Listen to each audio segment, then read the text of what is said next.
Daily Broadside, day 548. Spiders are doing too much. I have a patio on the side of my house that I spend copious amounts of time under. And it's probably like 10 by, I don't know, 30. All right. It's covered. It's very nice. It's very serene. And I went out there this morning, and the walkway, the like entryway onto the patio is 6 feet wide, right? Big sidewalk. I go out there this morning, and there is one of those black and yellow spiders. I want to say they're called banana spiders, but I could be making that up. At any rate, little garden spider is hanging upside down, and he's got this damn spider web that spans the entire 6 feet, goes up, like 10 feet in each direction and down to the floor, and he's made all these, and then it's got the little squiggly thing underneath, I don't know if that's his signature or whatever. But that's just not necessary to capture bugs, okay? There's tons of spiders that do this without having such an... It's like Jeff Bezos is making a spider web, because relative to the size of that spider, that is a megapolis. It's a mansion, He's living in fine luxury. You don't need to waste your time. Because I mean, he's a pretty big spider, so I guess... Is spider silk production relative to the size, or can they just make that stuff at will as long as they want to go?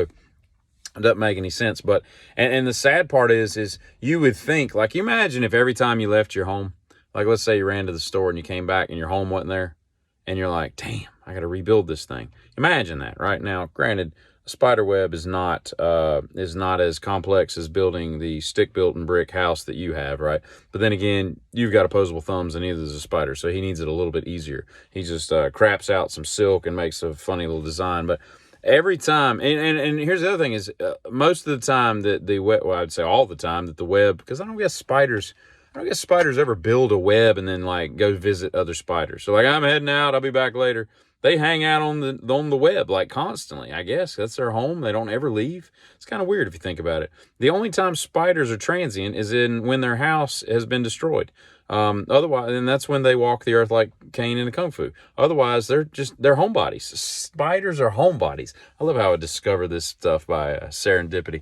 Yeah, spiders never leave their home, but they will get their home destroyed while they're in it. Imagine they're sitting there just hanging out and you're waiting to eat, right?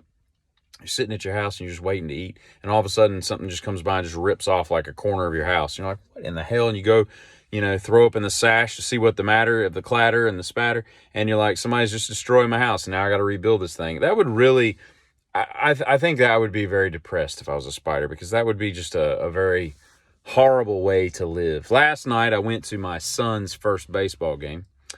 Little lefty first baseman got his first game off last night, and I go to the snack bar to get a water and a pack of M&Ms, and it cost me $3.50. So the girl, and this is all run by teenagers, right? And so she comes up to the little window, and there's no order in this place. There's like 4 windows. There's no line. There's like no semblance of order. And so it's very frustrating because everybody's just standing there, and I don't know, like, is this where I take my order or is I receive my order? Y'all are very clear here.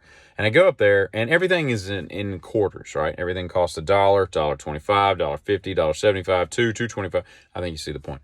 And I go up there and I'm like, can I get a water and a pack of M&Ms? Which, by the way, M&M packs now have like 11 M&Ms in them.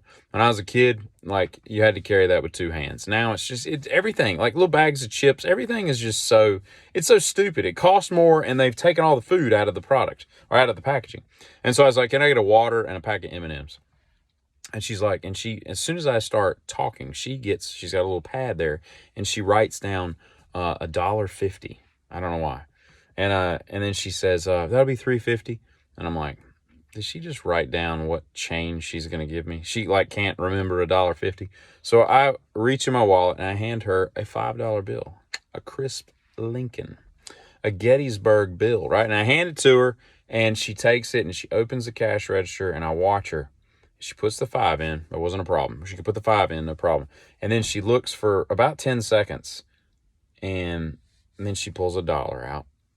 And then I swear to you, for like the next 30 seconds, she's looking. And now the tray is mostly quarters, maybe some dimes and nickels. There's no pennies. Like, this is all quarters, because everything, again, is rounded off to the nearest quarter.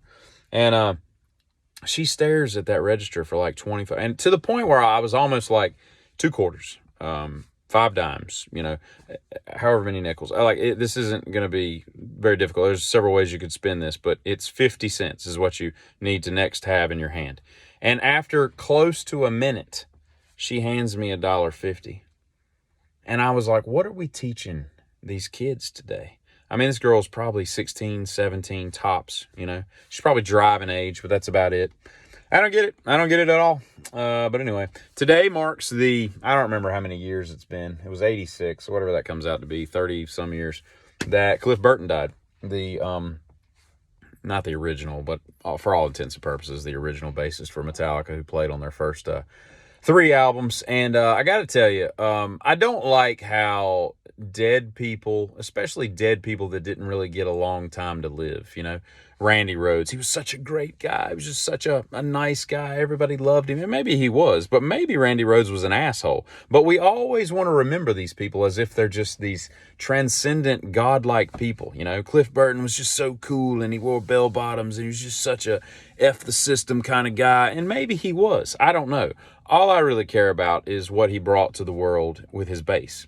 And the musicality that he brought to Metallica, because what I appreciate about him the most is what he taught James and Lars, James specifically, about, how to write music and how to make riffs and harmonies coincide with one another and all that. And he basically, he was put on this earth, in my opinion, to teach James how to become what James became, because without Cliff, I don't think Justice would have been made. And Justice is just such a perfect freaking album. The things, and even on the Black Album, My Friend of Misery and some of the tunes there, you can see the influence that Cliff put on James and the way he wrote. But Justice is a perfect example of it, because it all just culminated there. That was kind of like their peak of, how great they got, and then it kind of ebbed and flowed from there on out. But Cliff, I think, could have written a lot of Justice, because James was, bringing in everything that Cliff knew, or that had taught him. But again, I go back to the personality. Like, everybody thinks Cliff's just this awesome dude and all this. Maybe Cliff was an asshole, and that's cool. I mean, Lars is an asshole. Why not have 2 in the band?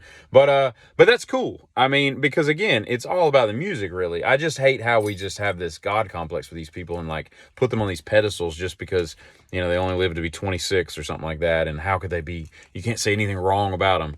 I don't know, whatever. But what I do know is it is currently a debate 30. So I'm going in the house. Hopefully not going to walk into a spider web since I just got home. And we're going to watch the debate that, again, I could watch debates for hours. You could put a debate on for 9 hours and I would not get bored. It's just awesome, and I cannot wait.